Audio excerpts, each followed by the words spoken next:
the sandwich theorem. You remember the sandwich theorem? And also you learned very important theorem, that is limit x tends to a, x power n minus a power n by x minus a is equal to n into a power n minus 1.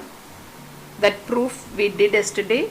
And also you learned one important theorem, when f of x is less than or equal to g of x, the limit value of f of x will be less than or equal to the limit of g of x. And also you learned the sandwich theorem, that is if g of x lies between h of x and f of x, and if the limit of f of x is equal to L and limit of h of x is also equal to L, then in between function g of x limit will also be equal to L. So that is the sandwich theorem we learned yesterday. We are going to prove this concept, this inequality we are going to prove using the sandwich theorem. Cos x is less than sin x by x less than 1 for modulus of x lies between 0 and pi by 2. So this inequality we are going to prove. We are going to prove this inequality, and this inequality we are just proving only for when mod x is between 0 and pi by 2. If it is the second quadrant or third quadrant, what happens? If suppose x is negative, cos of minus x will become, what is cos of minus x? Cos x, right? It is an even function. The same thing if you put here, sine of minus x is equal to minus sine x, right? And you have one x here. So sine of minus x by minus x is the same as sine x by, this will become minus sine x by minus x is equal to sine x by x only, right? So whether it is x is positive or negative, it is the same, because cos is going to give you plus, and this function will also become plus. Enough to prove when x lies between 0 and pi by 2. So now consider this circle, OA is the radius, OC, okay, take it as R. In this diagram you can see that this triangle OAB, the area of the triangle OAB will be greater than the sector. Can you see the sector OAC? There is a sector here, and also you have one triangle OAC, the curve OA, this AC, there is a curve AC and a straight line AC.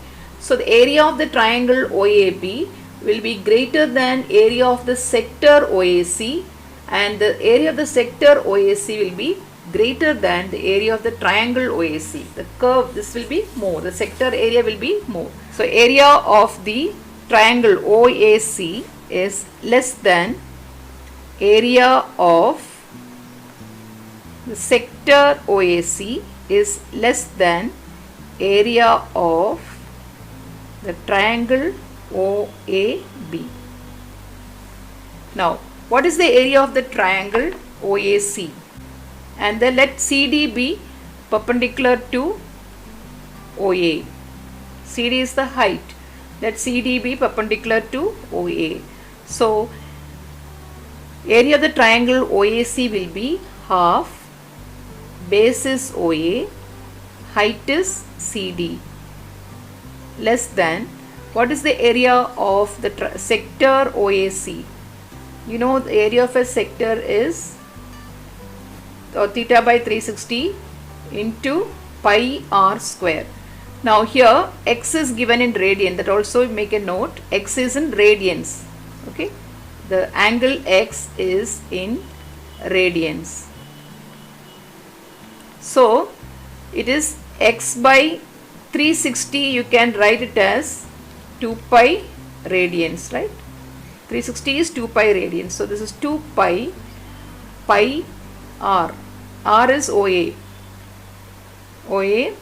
square, less than area of the triangle OAB will be half. It is a right angle triangle. You know that the radius and the tangent will be at right angle. So this is a right angle triangle. OAB is a right angle triangle.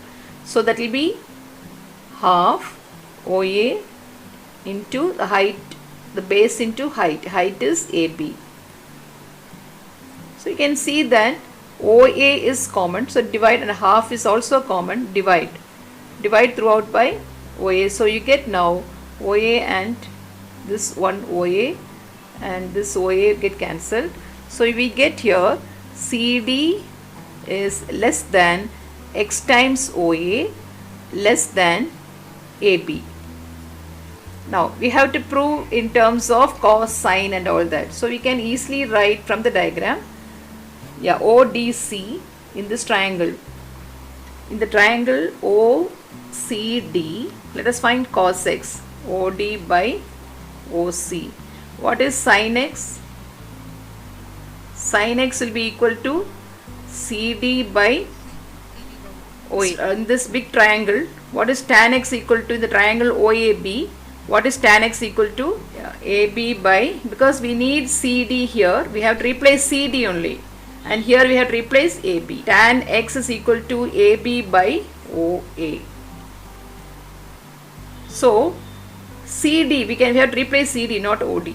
So we need sin x only. Sin x is CD by OA or OC. OC and OA are all same. So CD by OC. So we can write this now CD as OC sin x or OA. Let us take it as OA. OA sin x. OA, OC both are equal to the radius. So OA sin x less than XOA less than AB is OA tan x. OA tan x. Okay. So now divide throughout by OA. So we get now sin x is less than x less than tan x, right? So now we can write this as sin x is less than x less than sin x by cos x. Now we need sin x by x, isn't it? So divide throughout by sin x. Divide throughout by sin x. So what do you get now? This side will become 1 less than x by sin x less than 1 by cos x. Take the reciprocal. When you take the reciprocal, you know that inequality will change, isn't it? So just become 1 greater than, take the reciprocal, sin x by x greater than cos x.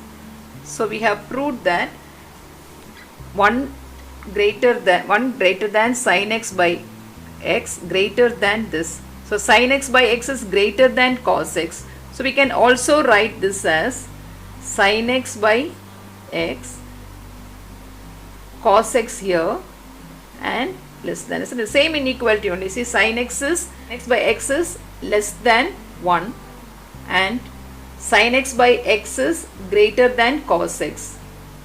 So we can see that it's the same inequality. So we can write like this. So we have proved now cos x is less than sin x by x less than 1. So the area of this triangle OAC will be less than the area of the sector less than the area of the big triangle. Then you use the formula, you will get CD less than XOA less than AB. Then convert everything into trigonometric ratios. So CD is OA sin x, XOA, AB is OA tan x, divide by OA and finally divide by sin x, and you're getting like this. Change the inequality, take the reciprocal, the inequality will get reversed. Then bring this side because the answer is cos x on the left side. So when you bring it to this side, see if for example if I say 2 is less than 3 less than 4, if I bring 4 here, the inequality will change, right? Isn't it? Right? 4 is here. The same thing here. When you bring it this side, the inequality will change. So we have proved.